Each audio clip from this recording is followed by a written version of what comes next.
My girlfriend's ultimate betrayal. How I found out. She was cheating with 4 guys. I still remember the smell of the rain that evening. Wet earth and car exhaust, like a bruise on the city. I was waiting outside her apartment, fingers numb from the cold because she texted me, "Be home at 8, don't be late." It was one of those texts that sounds normal but rings like an instruction in your bones.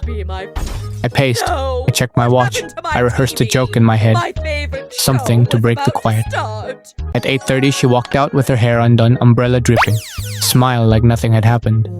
She hugged me, said sorry for being late, and I believed her because who wouldn't? That's the stupid part. You always want to believe the person you love.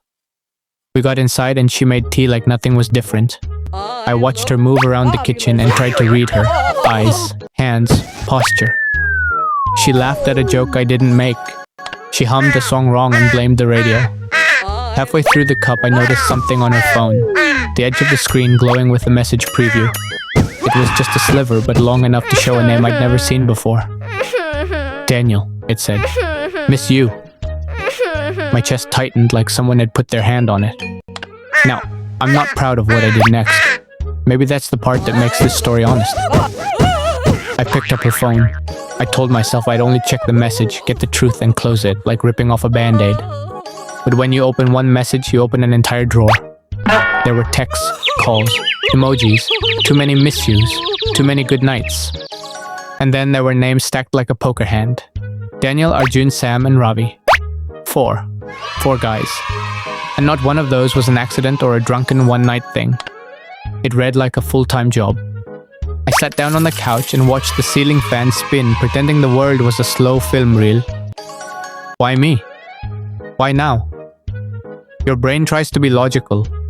Maybe it's old messages, maybe they're just friends, but logic is a coward when your heart is bleeding. She came into the room, smiling, and I felt something in me snap like a twig. I confronted her. Badly, loudly, with trembling hands. She blinked like a deer, and then the smile dropped. The explanation came out in fragments. Loneliness, attention, something missing. She said she didn't mean to hurt me. Here's the part people don't talk about much. Betrayal isn't just about the act. It's about the small, strange betrayals that pile up beforehand. The lies that seem silly when you're in love. Little excuses for late nights. Little white lies about where she'd been. You notice these things afterward, like postcards from a trip you didn't take. I remembered the weekends she worked late, the dinners she had with family. And suddenly my life looked like a show I'd been watching alone. We argued. Not the cinematic shouting match with slammed doors, more like 2 tired people trading paper cuts. I wanted details, neat boxes of dates and places. She wanted to explain feelings, gray areas. I wanted certainty, black and white. We both left some sentences unfinished because words were knives and neither of us wanted more cuts. 3 days later, I did what no sane person should do. I became a detective. I checked social media, scrolled through tagged photos, traced comments, watched stories she'd disappeared from, like a forensic archaeologist digging through the ruins of a relationship. Arjun's photos were full of sunrise coffees and late-night laughter. Sam's messages were shorter, sharp, quick meetups, quick goodbyes. Ravi, he was the one with the old-fashioned charm. Poems slipped in between memes. And Daniel. Daniel was the constant, the one who messaged before sunrise and after midnight. He was in the pictures where she looked happiest. Funny, her hair messy, not caring that the lipstick had smeared. When you see proof, it isn't the evidence that breaks you. It's the pattern. The dates align, the alibis fall apart, and suddenly you can see the timeline of how someone's heart got parceled out. I wish I could say I held my dignity through it all. I didn't. I texted one of them, accidentally, without plan, and the silence that followed was worse than any reply. I think what stung the most was how ordinary it all felt. This wasn't theatrical betrayal with dramatic confessions. It was a spreadsheet of small betrayals, efficient and mundane. Then the confrontation happened for real, this time with everyone named. I told them, not with rage but with a cold, clinical calm that surprised even me. Daniel, Arjun, Sam, Ravi, sitting there all looking like kids who'd been caught with markers on the wall. Their faces were a lot of the same emotions: embarrassment, annoyance, a little guilt, and a lot of denial. Each had their own story. She told me we were seeing each other. I thought we were casual. I had no idea about the others. A chorus of excuses. People always ask me if I ever wanted revenge. Honestly, for a moment, yeah. Revenge looks pretty in your head. Dramatic exposes, public humiliation, poetic justice. In reality, it felt cheap, pathetic, like adding salt to a wound. What I wanted, oddly, was clarity. I wanted a map of what had happened so I could find my way out.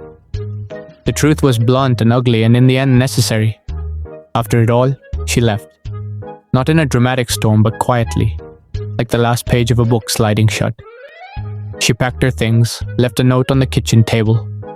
"I'm sorry," and a plant that I'd once gotten for her birthday. The apartment smelled like the ghost of her perfume for weeks. I threw the plant out 2 days later. It felt symbolic at the time. Small, childish things like that help you believe you're healing. People told me to laugh it off, to move on, to find someone better. That advice sounds simple until you're the one picking through the wreckage. There were moments after, days of flowerless mornings where I replayed the good times like a favorite song and then muttered, "Was I ever really in it?" I went through anger, pity, relief, and then a quieter thing: curiosity. How does someone live like that? How do you go from caring to carving out a private life within someone else's? I met friends for coffee. I swiped aimlessly on apps like a sleepwalker. I started writing again, tiny sketches, half-formed jokes, lines for reels. The comedy came back first because humor is a good lie to tell yourself when life is painful. It's easier to make people laugh than to tell them you're falling apart. But underneath the jokes, something steadier grew. Boundaries.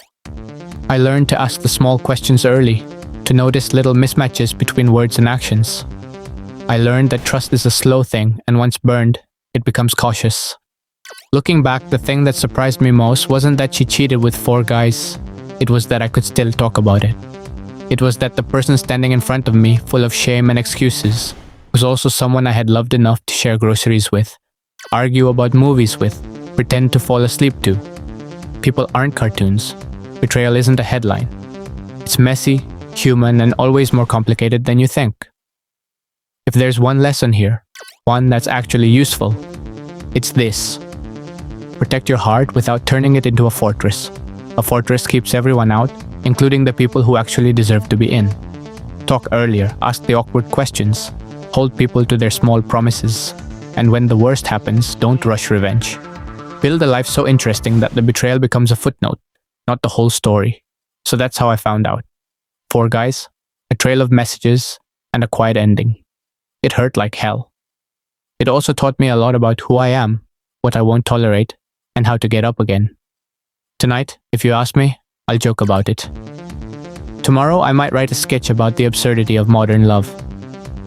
And somewhere in between, I'll keep my phone in my pocket and look people in the eye.